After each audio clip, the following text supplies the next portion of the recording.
Greetings, everybody. I'm Scott Rodell here at the Great River Dawa Center, which is home to our Academy of Chinese Swordsmanship. Recently, I was out in California working with our San Diego group there, really helping them to level up their swordplay skills.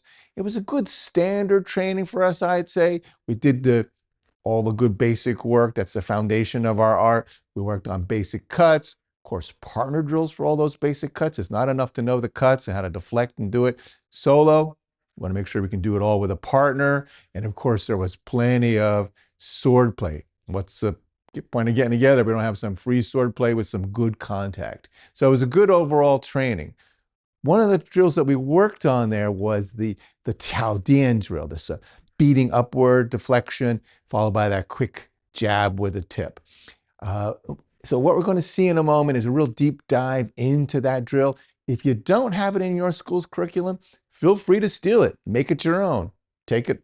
I'm happy to give it to you. As you're drilling, as we always want to do with our partner drills, is really work to get a good grasp of the heart of the art. What are these foundation principles? What makes Chinese swordsmanship different?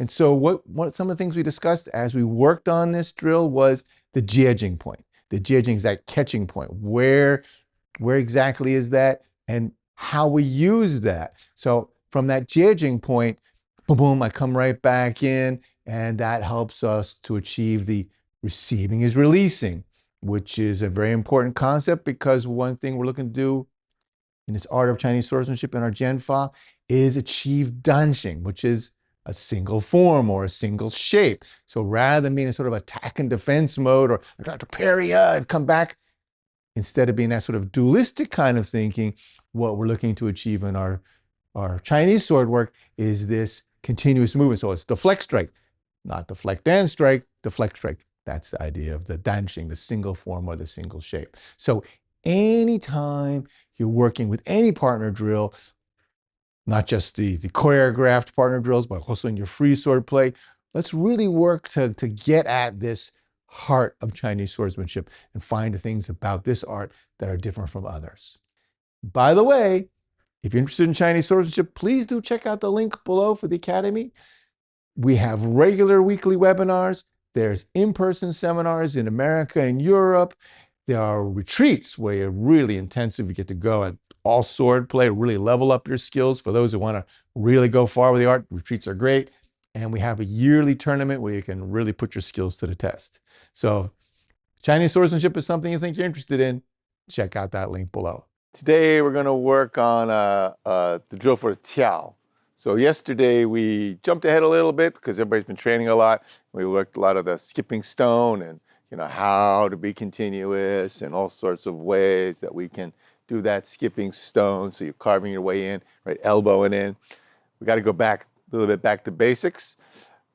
One thing we also saw yesterday that everybody has trouble with is this lower deflection, right? And it's tight, it's hard on the wrist. Ideally, really what we want to do properly is, I want to move right around that jiejing point. So as soon as I've deflected my Dui Feng, right, that's where I go back in. On this tight side here, like I said, if ever they open up my tomb in the future and they look at my skeleton, they're going to be like, this guy had his wrist replaced with ball bearings because my wrist is I can just spin it there. I don't have to loosen my grip to do that. You don't ever want to do stuff like this. I can just spin it pretty much right in place, not a problem. So if John's coming at my leg here, right, I can go here and come right back around. I've been doing it a long time. That's probably abnormal. You're going to, let's go slowly this time. If I go here, I can go pretty much right from that jiejing point, bump right back. You're more likely going to have to let your elbow come in a little bit. That's fine. That's not what we'd like, but don't try to force your wrist. You're going to just hurt it. Okay, so that comes in. Let that elbow come back as much as you need to come in. So, but we'll have to do that, and don't do the Watusi, bend over to the side there like that. You've got to keep it upright, right? Got to stay upright. Don't go forward. Turn your waist and go right back in. But also when you use the Tiao, we need to have a drill for the Tiao. So he's gonna come to my shoulder. So it's going to be shoulder, then I go to his leg, and he's going to go to my leg, and then I'm going to go to his shoulder, and it repeats. So it takes kind of 2 cycles to get back to the beginning. So now we're back to the beginning, right? So it's going to go shoulder to the leg, shoulder. And again, leg, leg, shoulder, leg, leg, shoulder. And so see how that gets us. We're really working on the Tiao. I'd call this our Tiao drill, but it also gives us some extra time on working to that tight side lower deflection. Let's do that again though, John. So you can start, and you can actually start leg, doesn't matter, but since it's Tiao, we usually start to the shoulder. So up, boom. Now I see where I am, I'm on my judging point, right? There's my catching point. He's bounced away, but if you could sight down my sword, you'd see it's right on his nose, right? I'm right on that center line. I could come with a tsu or a dian over the top here. Really nice combination if we're thinking skipping stone is bung bung, right? So that drives his, either pulls that away or I hit it and go right in. So I want to go there, and then I can, like a boom, go right underneath, right? Then he's going to come to me, boom, and then I'm going shoulder, right? Now, historically speaking, if I were going to drive that dian, I'd put it in his hip, right? Because if you ever hurt any of your joints, right, it takes X weeks or months to rehabilitate it, right? If you damage joints, so you can imagine a thrust, just an inch of steel. A lot of people say, that's not a bad cut. And I always want to say, okay, would you like one then? And all cuts are bad. Some are worse. Some are really horrible. Some will kill you, So a little dian here could be really serious. You see movements in the form where it's Tiao-Dian. That could be really bad if you get that in your hip. Don't do that here. So I would say, historically speaking, because you hit your training partner in the hip, right? You got Scott here, but it's probably, he's not going to be able to fix it in 3 minutes, right? Right. There you go. That's the answer. I'm fully booked. Make an appointment. Call my secretary. Go for just hit him on the thigh. I mean, if you get a bruise on your thigh, this is a big, tough muscle. You get a bruise there, life goes on. Not a big deal. So go here. But if you're thinking there, also you might have gone just under the ribs. You go into the ribs, you get into the organs. That creates sepsis, a serious problems for your Beifang. So, but for us, go to the thigh there, okay? So again, it's going to be shoulder to the thigh, shoulder. Now, do you see what John just did? Yes, very good. That lets me get, that loses him time. It's hard to go around that. If I see he's doing it repeatedly, I might feed him that, and then when he goes, I can take it right. You can see where his tip went. It's pointing over there. He didn't take aim. So the whole idea of receiving is releasing, releasing is receiving.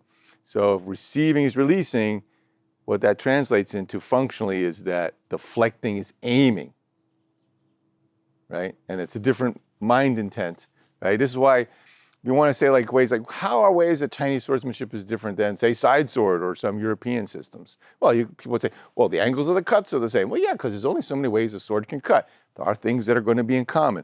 But maybe you want to say philosophically, I probably wouldn't use that term, but the way we're thinking, there's a very difference in the intent.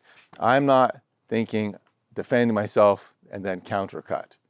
What I'm doing is I'm already in. So when he's coming at me, whether it could be this deflection, doesn't matter what deflection it is, here with my Tiao, even though there's that big, powerful strike to take it offline, my intent is still already there, right? I would say at roughly 70-30. Most of my intent is going to be listening, following him, executing that deflection, but it has a kind of a tactile feeling to it when you've done so. I feel like I'm already sort of touching him there. I'm going to go right just below his beard there and go right in. I'm on that line. So your mind intent is not here then there. It's always both sides. And likewise, when I'm going out, if I'm going to him and I see that he's deflecting and moving, I'm already I can feel he's lined up here. Right? Or here he's actually lined up there. A lot of times what happens when you cut? You put all your intent there and it's all focused on, and you get kind of tunnel vision in a way, right? All your intent is there. When I'm going there, I'm feeling it. What can I also do? It's easier, I think, for most of us to think about, we say we do that. I do my Tiao. The receiving is releasing. When I'm coming in, I've also got that intent back that I'm taking to taking aim with, and then I'm going to not just launch, but follow, see it, maybe change with him, but also the other side. When you're going in, whoever you're cutting in, I'm listening to how he's moving in response, and that's going to tell me, is he lined up? Did he take aim? Does he have a clean line in? Is he ready to change, or is he just bolting right back? You can tell all that. It's not, I know it sounds very like, really? It's really actually not as hard as it sounds, especially if you start watching for it and paying attention to it. So, but anyway, as far as this drill goes, that all came up because what did John do? Instead of going here, right, nice spring, bang, so it says a bump, bump, he went, that's a nervousness. Let me push it away from me. And when you do this, you're intense over there. Potentially you can do that. With Tiao, it's hard to because it's very fast. But what I'm telling John is, I'm not ready. And that means that if he feels this, he better be ready to immediately get back out of there. Because I've got him. I've got that, caught him. There's my jedging. I've caught it. Boom, I can come right back really quickly. So he has to be as equally ready, and there's probably not a chance for him to set up something or maybe try to flow into a second cut to skip that stone and come in. But if he feels this, there is a chance that, right? Because I have to kind of realign to come back after him. He knows that, he's felt it, and in that instance, maybe he can readjust to catch me with something. When we do your Tiao, so it's Dian, Tiao. Think about and this is a common error with the Tiao, just push down, right? When he comes at me, I just put a little power in it. I don't bounce as much when I put more into it. But if I go this way, okay, I deflected him. But also, where my sword's back here. This is much further, right? Bump, bump, very quick. You go to the arm. Here we're going to go low because that gives him an opportunity for that. Leg, leg, shoulder. Then it's leg, leg, shoulder, leg, leg, shoulder, leg, leg, shoulder, like that. And see where my sword is there? That's probably just a little bit. I should probably be there. Just an inch by inch further. Okay, so see the distance I have here? It's so common that the Tiao ends up doing this. We want to really avoid that. So shoulder, leg, leg, shoulder, leg, leg, shoulder. See? So it's bum, bum, bum, bum, right? Bum, bum, bum, like that. So it takes 2 times through, sort of 2 cycles to get back to the way you started. One more time. So shoulder, thigh, to the thigh, shoulder, thigh, thigh, shoulder. Okay, and don't really want to pause like I just did there. Okay? All right. Get a partner. Show me what you can do. I think if you practice in this way, you're going to find something that's not only useful for your sword play, but that might be useful in everyday life. Until next time, everybody, stay strong, jump in, 再见.